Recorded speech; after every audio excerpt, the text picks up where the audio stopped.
ဒီတစ်ခါမှာတော့စာတေသားကောက်လေးကနောက်ဆုံးပုတ်ပြတစ်ခုအနေနဲ့အချစ်ပုတ်ပြတစ်ခုပြောပြမှလည်းဖြစ်ပါတယ်။စာတေသားကောက်လေးတယောက်ကဘုရားကျောင်းတစ်ခုစီကနေခဏတာစာလေးလာတက်ခုတ်ခဲ့ပြီးနောက်နေ့မနေ့မှာတော့ဗိုလ်ကြီးတစ်ပါးကိုနှုတ်ဆက်ကထွေးလာခဲ့လိုက်ပါတယ်။နေရာတစ်ခုမှထိုင်ကစာပေကိုဖမ်းနေတော့ပြေးထန်လာတဲ့လေကြောင့်သူ့ရဲ့အုတ်ထုပ်ဟာလည်းလွတ်သွားခဲ့ပါတယ်။အဲ့ဒီအုတ်ထုပ်စီကိုတွားကောက်တဲ့အခါတော်ဝေးတစ်ကောက်ဟာသူ့ရဲ့အပေါ်ကနေခုတ်လိုက်ပြီးသူ့ကိုတိုက်ခိုက်ဖို့လုပ်တာမလို့အဲ့ဒီချိန်အမဲလိုက်နေတဲ့မိန်းကလေးတယောက်ကသူ့ရဲ့မြားလေးနဲ့ဇက်တိုက်ပစ်လိုက်ကအဲ့ဒီတော်ဝေးကိုဖမ်းနိုင်လိုက်ပါတယ်။စာတေသားကောက်လေးအတွေ့ကတော့ထုံမိန်းကလေးကိုသာစိုက်ကြည့်နေခဲ့တာမလို့ထုံမိန်းကလေးကသူ့ရဲ့အဆေးကိုတိုးလာခဲ့ပြီးတော့အချောင်းရင်းမရှိကတ်ကြည့်လိုက်ပါတယ်။အဲ့ဒီမိန်းကလေးကသူ့တော်ဝေးကိုအမိပေးနေလိုက်လို့သာစာတေသားကောက်လေးကအသိစိတ်ခဲတာဖြစ်တယ်လို့ရှင်းပြနေခဲ့ပါတယ်။အဲအကြောင်းမလို့စာဖိုးတော်မှာကြောင်းနေတဲ့စာတေသားကောက်လေးကသူ့သာစိုက်ကြည့်နေတာမလို့အဲ့ဒီမိန်းကလေးကအချောင်းလွန်နေတယ်လို့ထည့်သွားခဲ့တဲ့အတွေ့ကြောင့်အခုကတော့အစီပင်းနေပြီဖြစ်တာမလို့စာတေသားကောက်လေးကိုအိပ်ပြန်ဖို့ပြောလိုက်ပြီးထွေးသွားခဲ့ပါတယ်။အဲ့ဒီချိန်မှာပဲထုံမိန်းကလေးရဲ့ပစ္စည်းတစ်ခုဟာလည်းပြုတ်ကျကျခဲ့တာမလို့ကြီးစုစားဖို့အတွက်ပြပေးဖို့ကသူ့ရဲ့လက်ချက်ကြီးတစ်ခုလည်းဖြစ်လာခဲ့ပါတယ်။ထုံမိန်းကလေးကလည်းစာခွေနေခဲ့ပြီးအသားသက်သမားတယောက်ရဲ့လိုင်းညွှန်မှုကြောင့်အဲ့ဒီမိန်းကလေးကလူအိတ်တော်ကဆိုတာပြီးသူ့ရဲ့နေထိုင်ရာလိပ်စာကိုပါတီးသွားခဲ့ပါတယ်။လူအိတ်တော်ကိုရောက်တော့အဲ့ဒီမိန်းကလေးကိုမေးကြည့်တဲ့အခါထိုလူကတော့တကားပိတ်ဖို့သာပြေးနေတာမလို့လူအိတ်တော်ကမိန်းကလေးတယောက်ရဲ့ပစ္စည်းကြကြခဲတာမို့ပြန်လာပေးရလို့ရှင်းပြပါတ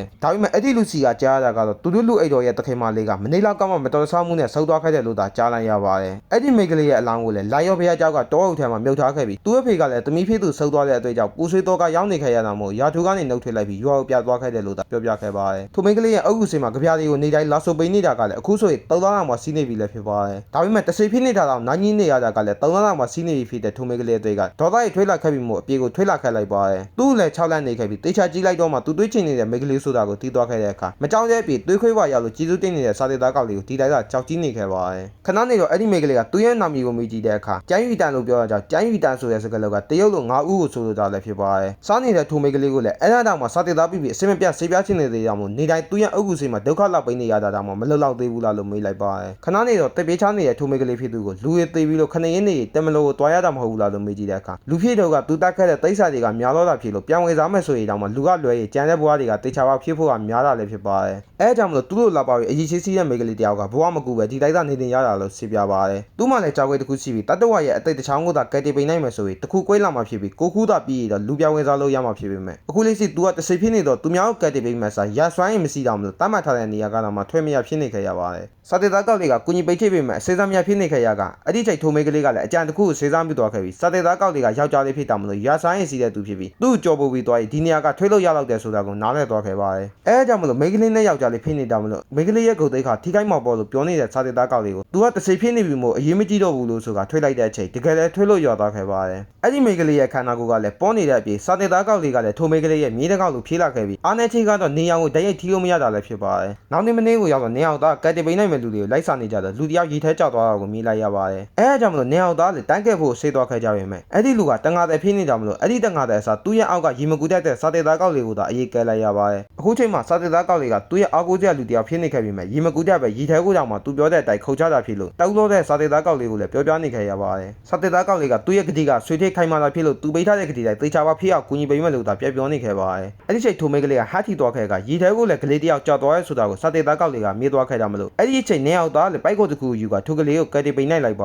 ယ်။ကလေးမိကစာတေသားကောက်လေးကိုကြီးစုတိတ်လိုက်ပြီးမှထိုမိန်းကလေးကိုတော့မမြင်ရတဲ့အတွေ့အကြုံနေအောင်သားတွေ့ဝင်နေကြချိန်အရွေးတစ်ခုကွဲလာတာကိုလည်းမြင်လိုက်ကြရပါတယ်။အဲ့ဒီနီလန်ကအတော်ဝိနေဆိုတာကိုတီးသွားခဲ့တဲ့အတွက်အနက်နဲ့ရရက်ကလူတွေရဲ့ကိစ္စတွေကိုလိုက်ကူညီပေးနေခဲ့ပြီးတချို့ရေးတွေမှာဆိုရင်သူများရဲ့အတူဘကိုတားလိုက်ပြီးတချို့ရေးတွေမှာဆိုရင်တိတ်ခုတ်တဲ့သူဒီနေရာကထွေသွားဖို့ပြောနေခဲ့ပြီးတချို့ရေးတွေမှာဆိုရင်လည်းလက်ကျသွားတဲ့လူတယောက်ကိုကူညီပေးနေခဲ့ပါတယ်။တားလိုက်ရတဲ့အကြောင်းရင်းကအခေါင်းထဲကကလေးကအသိစင်နေသေးလို့ဖြစ်ပြီးဒီနေရာကနေထွေသွားဖို့ပြောတဲ့အကြောင်းရင်းကတော့ပြူကြလာတော့မှကြောက်တော့ကြောက်ဖြစ်ကလူတွေကိုကူညီပေးနိုင်ခဲ့ကြပါတယ်။အခြေကြီးကြတော့အရေးကမြေကျိုးတစ်ခုလိုဖြစ်နေတဲ့စာတေသားကောက်လေးရဲ့အုတ်ထုတ်ကျိုးလေးဟာလည်းလောက်ပါတဲ့အရာတစ်ခုသာဖြစ်လာခဲ့ပါတယ်။နေအောင်သားလည်းအခြေကြီးစားနှောင်းနေခဲ့ကြကနေရာတစ်ခုလည်းရောက်လာခဲ့ကြပြီးအဲ့ဒီအမြင့်နေရာမှာတော့လာသားသိမဲ့လူတော့မရှိတော့ဘူးမဟုတ်လားလို့ပြောနေတဲ့ထိုမိန်းကလေးဖြစ်သူကိုဘွာကြီးကခါတိတာဖြစ်ပြီးလူတိုင်းမှလည်းပူပန်စရာအကြောက်ပြချက်ရစီကြတာမလို့ဒီနေရာမှာထိုင်ပြီးအနာယူနေနေတောင်မှတွေးနိုင်ကြလို့စာတေသားကောက်လေးကဆေးပြားနေခဲ့ပါတယ်။အဲ့ဒီညမှာတော့ထိုမိန်းကလေးကစာတေသားကောက်လေးရဲ့ကိုယ်ပေါ်မှာလဲလျောက်လိုက်ကနောက်နေ့မနေ့မှာတော့အဲ့ဒီတောင်ပေါ်မှာထိုင်ကတွေးဝေနေခဲ့ပါတယ်။အဲ့ဒီချိန်စာတေသားကောက်လေးရဲ့အုတ်ထုတ်ကျိုးလေးကိုလည်းချီနှောင်ထားတဲ့ပုံစံတစ်ခုပြောင်းလိုက်ပြီးခရီးဆေးဖို့အတွက်စာတေသားကောက်လေးကိုနိုးလိုက်ပါတယ်။သူလူပြောင်းဝင်စားလို့ရတဲ့အခါတွားရမယ့်မရနဘီကိုလိုက်ကူပေးဖို့ပြောလိုက်ပြီးသူရောလိုက်လို့ရလာလို့မင်းနေတဲ့စာတေသားကောက်လေးကိုသူနဲ့သူစီးနေတာကအရန်ကြာနေပြီဖြစ်တာမလို့သူရဲ့အ အနံ့တွေကလည်းစာတေသားကောက်လေးစီမှာဆွဲနေပြီဖြစ်လို့ဝေလို့ရတယ်လို့စစ်ပြပါတယ်ဂတိပေးလိုက်တဲ့စာတေသားကောက်လေးကိုလည်းမြေလောက်ကစီးချိသေးရဆိုတဲ့အကြောင်းကိုပြောပြနေခဲ့ပြီးအနေနဲ့အရရက်ကိုစာတေသားကောက်လေးနဲ့အတူတူဖြတ်ကျော်လာခဲ့ကတတဝါချို့ကိုလည်းကတ်တီပိနိုင်ခဲ့ကြပါတယ်အနောက်ဆုံးအနေနဲ့ကတ်တီစရာတကွဲတာကြံတော့တာဖြစ်ပြီးအနောက်ဆုံးအတိတ်တစ်ချောင်းကိုသာကတ်တီပိနိုင်ရင်သူလည်းတွားရတော့မယ်လို့ပြောလိုက်ပါတယ်တန်ရုံးစိတ်စီးလာကြပြီမို့နေအောင်သားမခွဲနိုင်ဖြစ်နေခဲ့ရပေမဲ့ဒီနေ့မှလည်းချစ်သူများနေစီရမလို့မိပန်းကွဲတော့ကိုတွားကြည့်ကြပ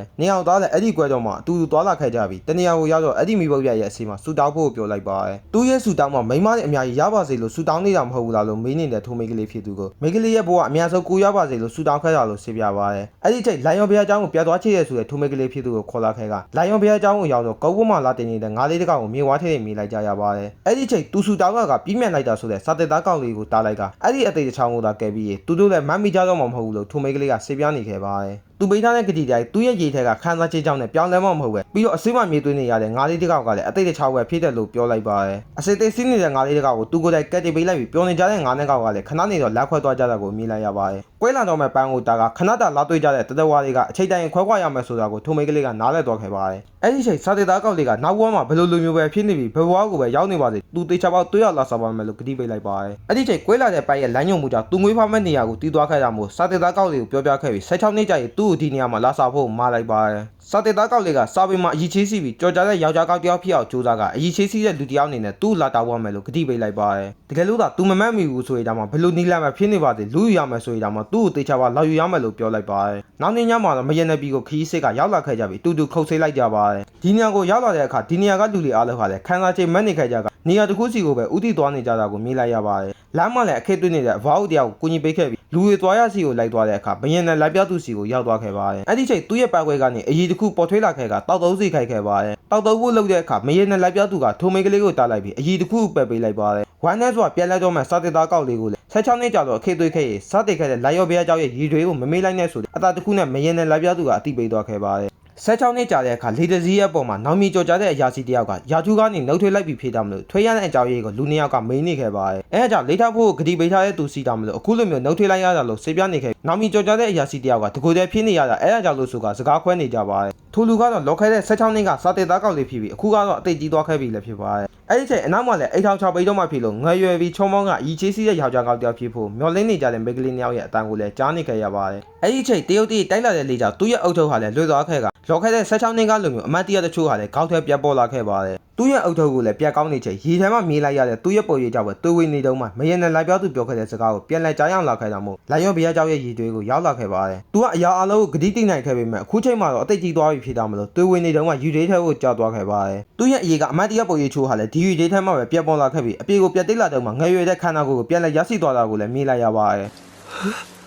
်တပိတ်မှာတော့ရရှိနေတဲ့ဘဝအသေးမှာတိတ်ကမညံတွေကိုပြန်လည်မှတ်မိနေပြီးလိထားဖို့ပြောနေတဲ့မိဘတွေကိုအတိတ်ဘဝကသူသာမဟုတ်ရင်လိထားမှမဟုတ်ဘူးလို့ပြောနေခဲ့ပါတယ်ဒီဘဝရဲ့သူ့အဖေကလည်းအတိတ်ဘဝကသူကိုစောင့်နေရဆိုတာကိုနားလည်ပေမဲ့အခုချိန်ထိမလာတာဖြစ်လို့အသိစီတွေလာဆိုတာတော့မသိချတဲ့အပြင်စီးနေတယ်ဆိုရင်တော့အဖေရွယ်လောက်စီးနေမှာလို့ပြောပြနေခဲ့ပါတယ်သူတို့ငယ်ကတည်းကသဘောတူထားပြီးသားဖြစ်တဲ့သူနဲ့တော့လိထားဖို့တမီးဖြစ်သူကိုဖျောက်ပြနေခဲ့ပေမဲ့အဲ့ဒီချိန်ထိုမိန်ကလေးကထွေးလာကသူစောင့်နေတဲ့သူမှမဟုတ်ရင်ဘယ်သူနဲ့မှလိထားမှမဟုတ်ဘူးလို့ပြောလိုက်ပါတယ်အဲ့ဒီချိန်လူတယောက်ရောက်လာတဲ့ဆိုတာကြောင့်တွားကြည့်တဲ့အခါတင်းငိမ်စွာရနေတဲ့စာတေသားကောင်လေးကိုတွေးလိုက်ရပါတယ်တဖိတ်မှာတော့အမေဖြစ်သူကစာတေသားကောင်လေးကလာပြီးလို့ဆေးပြနေခဲ့ပေမဲ့တမီးဖြစ်သူကလိတယ်လို့ထင်နေခဲ့ပြီးအဲ့ဒီစာတေသားကောင်လေးကအတိတ်ဘဝကတီးတယ်လို့ပြောတာကြောင့်လိုက်သွားခဲ့ပါတယ်အဲ့ဒီနေရာကိုရောက်သွားတဲ့အခါတေချာကြည့်လိုက်တော့မှစာတေသားကောင်လေးဆိုတာကိုတီးသွားခဲ့ပါတယ်ဒါပေမဲ့အခုချိန်အသိစီအောင်မယ်ဆိုရင်တော့မှလူလာပိုင်းအရွယ်လောက်စီးနေမှဖြစ်ပြီးစာတေသားကောင်လေးကဂတိတည်တဲ့သူဖြစ်တာမလို့အခုချိန်မလာရတဲ့အကြောင်းရင်းကလည်းသူ့အဖေပြောခဲ့တယ်လို့ဆုံးသွားပြီလို့ပဲထည့်သွားခဲ့ပါတယ်အဲ့ဒီအရာအလုံးကိုလည်းအဖေနဲ့မိကလိန်ပြီးတော့လှုပ်ထားတာလို့ပဲထည့်သွားခဲ့ကြမလို့ထိုမိန်းကလေးရဲ့မိလောက်ကနေအကြံတစ်ခုပေါ်ထွေးလာခဲ့ပါတယ်တစ်ဖက်မှာတော့အဖေဖြစ်သူကစာတေသားကောက်လေးကိုသဘောတူညီပေးဖို့လက်ခတ်ပေးနေခဲ့ပြီးအဲ့ဒီချိန်မှာပဲအော်ဒါတစ်ခုကိုကြားလိုက်ရတော့မလို့အပြေလွားသွားကြည့်ကြတဲ့အခါအဆုံးစီရေးသွားပြီဖြစ်တဲ့ထိုမိန်းကလေးကိုသာမြင်လိုက်ရပါ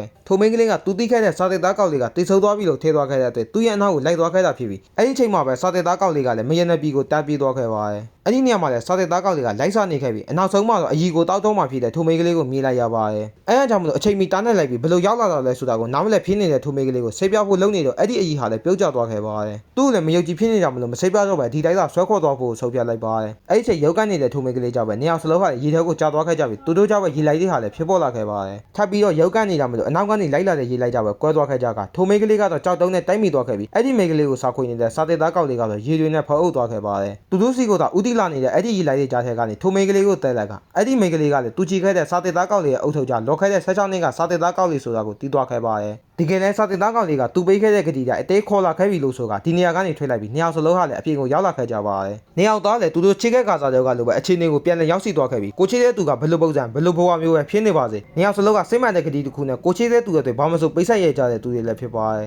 အဲ့ဒီချိန်စာတင်သားကောင်လေးကသူ့ရဲ့ပုတ်ပြေကိုမေးကြည့်တဲ့အခါဒီနေရာကကောင်လေးများပါဝယ်ကိုဖားနဲ့ကိုလေးတို့ဟာလည်းကောင်းလို့တဲ့အတွက်ကြောင့်စိတ်မထိန်နိုင်ကြပဲငိုနေကြပြီလည်းဖြစ်ပါတယ်ပုတ်ပြေကလည်းပြီးဆုံးသွားကြပြီဖြစ်တာမလို့ပုတ်ပြေအားလုံးဟာလည်းပေါ်ထွေးလာခဲ့ပြီးပုတ်ပြေစကားဝိုင်းလေးလည်းပြီးဆုံးသွားခဲ့ပါတယ်ပုတ်ပြေအားလုံးဟာလည်းဒီရီလေးတစ်ခုတည်းနဲ့ပဲစိတ်ဆက်နေပြီးသူတို့တွေကလည်းအဲ့ဒီရီလေးတစ်ခုတည်းမှာပဲစားနေခဲ့ကြတာလည်းဖြစ်ပါတယ်ငိုနေကြတဲ့ကိုဖားနဲ့ကိုလေးတို့ကိုလည်းသူ့မှာပြောပြစရာပုတ်ပြေတွေအများကြီးစီသေးတာဖြစ်ပြီးပုတ်ပြေကိုနားလည်ကြတဲ့သူတွေကတွေးရခဲ့တာဖြစ်လို့ထပ်ပြောပြချင်နေသေးတာမို့ဒီတစ်ခါတော့နေအောင်သားပေါက်လိုက်ကအပြေကိုပြပို့လိုက်ရပါတယ်ရီတွေးထန်းကနေလမ်းမိတဲ့စာတက်သားကောက်လေးရဲ့နောက်မြေကိုဖူးဆုံးလေးလို့ဆိုကပြောလိုက်ပြီးရဲမောကထွက်သွားခဲ့ပါတယ်အပြေကိုရောက်တော့အဲ့ဒီနေရာမှာစာသားတစ်ခုရွေးချွေးလိုက်ကဗီဒီယိုလေးလည်းပြီးဆုံးသွားပါတယ်